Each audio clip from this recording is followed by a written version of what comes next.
ka ni General Antonio Bonifacio, di ba? Hindi ka ba curious kung anong nalalaman ko tungkol sa tatay mo? Bakit tayo nahanap? Paano?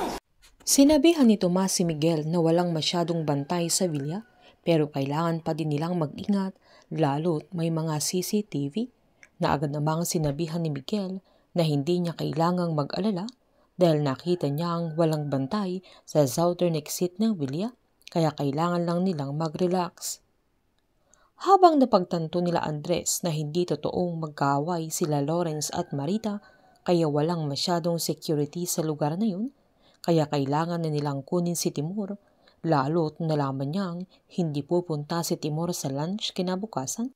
Dahil nang kausap niya si Marita ay may sinabing Italiano na pilit niyang tinatranslate na may paparating na bisita, kaya pinaayos niya yung kwarto hanggang weekend at si Timur ang tinutukoy niya, na agad namang sinabi ni Max na hindi ibig sabihin ay hindi siya pupunta sa Villa, kaya tinanong naman ni Andres kung papaano kapag hindi ito pumunta at puro pagpapanggap lang ang mga ginagawa nila na pinapaikot nila ang mga tao sa paligid nila.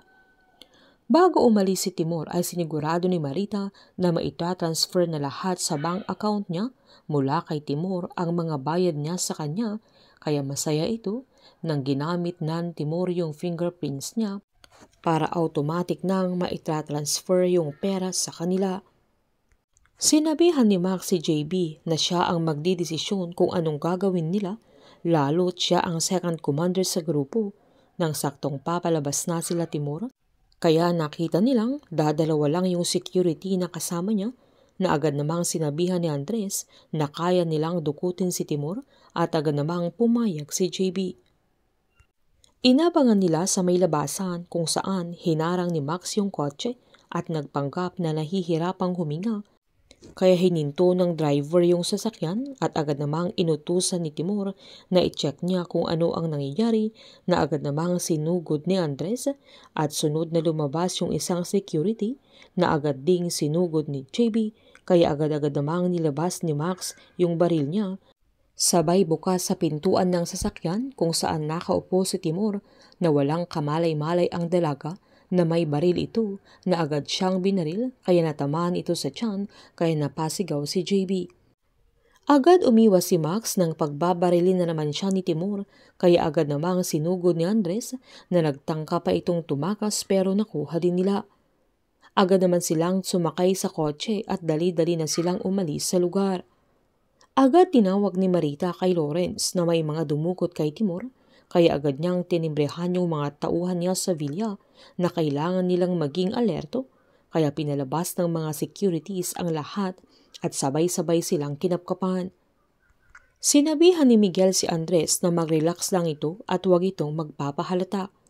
Nagulat naman sila Gab at Greg nang makita sa bodycam na mas delikado na ang kalagayan nila Tomas at Miguel.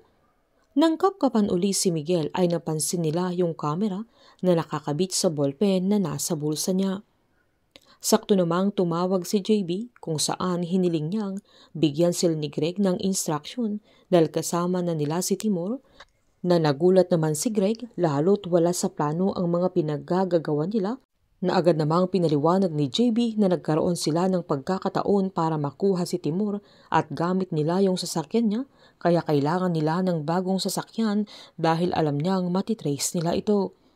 Ang alam nila Greg ay tuluyan na nilang makukuha si Timur, pero may mga army na nagtatrabaho para sa kanya na sila ang magliligtas sa kanya at hindi nila papayagang tuluyan nang makuha nila Greg si Timur. Painit ng painit ang mga tagpo, sabay-sabay po nating subaybayan ang advance episode ng Incognito. Abangan po ang episode 16 sa Sabado dito po sa aking channel.